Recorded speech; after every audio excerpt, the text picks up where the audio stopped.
Savez-vous ce que c'est d'avoir perdu l'énergie spirituelle, d'être trop faible pour aller de l'avant? Vous essayez de comprendre ce qui ne va pas, mais plus vous essayez, et moins vous êtes capable de localiser la difficulté. Vous n'avez pas le sentiment d'avoir peiné le Seigneur en ayant mal agi, non, mais vous éprouvez uniquement cette difficulté consciente de ne pas pouvoir faire un pas de plus. Vous réalisez que vous courez le grave danger d'être négatif, mais que pouvez-vous y faire? Pourquoi ne pas aller voir le frère un tel? Peut-être pourra-t-il vous aider. Vous y allez, il y a un conseil à vous donner, mais tant que vous écoutez une longue dissertation basée sur l'écriture, vous sentez que le reste de vitalité que vous aviez s'amenuise peu à peu. Vous vous sentez pire qu'avant. Il doit y avoir quelque chose qui ne va pas. Peut-être que ce frère pourra comprendre votre état et qu'il vous apportera une aide efficace. Vous allez alors le trouver. Il vous suggère un moment de prière ensemble. Cela paraît pouvoir vous aider, mais plus il prie et sa prière est très très longue, et plus votre cœur se resserre. Vous repartez de chez lui en vous demandant s'il vous reste encore un quelconque espoir. De manière presque inattendue, vous rencontrez un autre frère.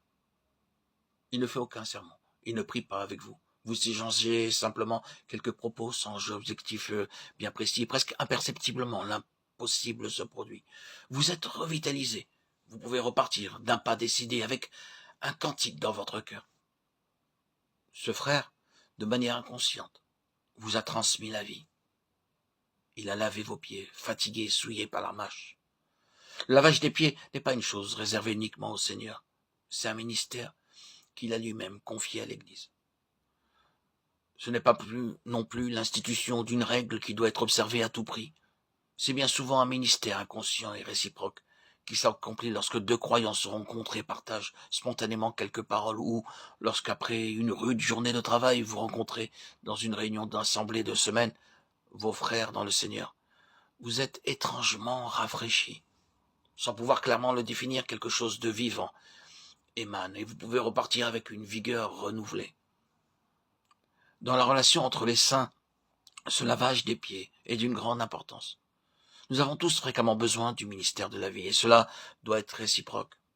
Vous aussi, vous devez vous laver les pieds les uns aux autres. Si un enfant de Dieu vient à une réunion d'église dans un état de faiblesse spirituelle et qu'il en reparte comme il en est arrivé, quelque chose ne va pas dans cette réunion. C'est notre responsabilité de manifester la vie dans chaque rassemblement, sinon l'atmosphère sera pesante. Et les frères et sœurs qui ont du mal à aller de l'avant ne recevront pas le renouvellement dont ils ont grandement besoin. Un jour, un frère assistait à une réunion d'église habituelle, pendant laquelle la parole de Dieu était prêchée. Il se sentit si engourdi et si peu réceptif, qu'il se demanda s'il n'avait pas, d'une quelconque manière, péché contre le Seigneur. Cependant, il ne put enregistrer aucun péché particulier. Il essaya de comprendre ce qui avait bien pu lui arriver. Mais c'est bien en vain qu'il cherchait une explication. Il s'efforça de se défaire de cette léthargie qui l'avait envahi, sans toutefois pouvoir y parvenir. Peu de temps après, un frère se mit à prier, et la léthargie se dissipa aussitôt. Il avait été incapable de la rejeter, mais la fraîcheur de la vie que lui avait communiquée la prière de ce frère dissipa à l'instant même la mort qui commençait à saper sa vitalité. Si nous nous laissons aller dans les réunions d'église sans avoir aucun sens de notre responsabilité à l'égard des enfants de Dieu, dans le besoin qui, par leur contact constant avec le monde, ont perdu quelque chose de la fraîcheur de leur vitalité, nous ne nous laverons pas les pieds l'un l'autre conformément à l'ordre du Seigneur. C'est un des plus importants services que nous devons aux saints. Cela ne requiert pas nécessairement une activité extérieure, mais cela nécessite au moins que nous déposions nos fardeaux aux pieds du Seigneur. Autrement, nous irions réunions accablés par nos propres soucis. Cela produirait une atmosphère lourde qui empêcherait les autres de recevoir le rafraîchissement dont ils ont tant besoin. Malgré toute notre bonne volonté de servir, nous sommes incapables de recouvrer notre entrain. Nous devons alors nous laisser laver les pieds par les autres. Ce lavage de pieds ne doit jamais être à sens unique, car le Seigneur en a fait une chose réciproque et corporative. Il a dit, vous devez vous laver les pieds les uns aux autres.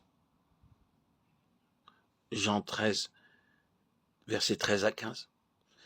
Si un grand nombre de croyants vont aux réunions de manière passive, ou s'ils espèrent seulement obtenir quelque chose pour eux-mêmes, le fardeau qui repose sur les autres sera trop lourd, et la libre circulation de la vie en sera entravée. Ce qui détermine la valeur d'une réunion pour le Seigneur et pour les saints dépend de la proportion de ceux qui, présents, ont un désir positif de laisser libre cours à la vie. C'est la responsabilité de tous ceux qui possèdent la vie du Seigneur. Ce n'est pas une question de maturité, pourvu seulement que chacun ait un esprit pur. Il y aura alors entre ses membres un courant de vie qui ranimera l'ensemble. Les églises subissent de sérieuses pertes à cause de la passivité de bon nombre de leurs membres. Il est vrai que nous pouvons chacun nous approcher du Seigneur individuellement, et en le faisant, nous sommes fortifiés. Mais il y a quelque chose de particulier dans cette réciprocité des membres et ce ministère.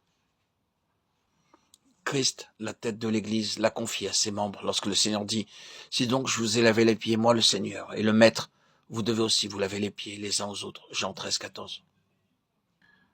Nous ne pouvons pas impunément ignorer notre responsabilité à l'égard de ce ministère de la vie pour nos frères, et non plus négliger notre grand besoin d'être aussi fortifiés par leurs moyens, car ils sont aussi les seuls à pouvoir le faire.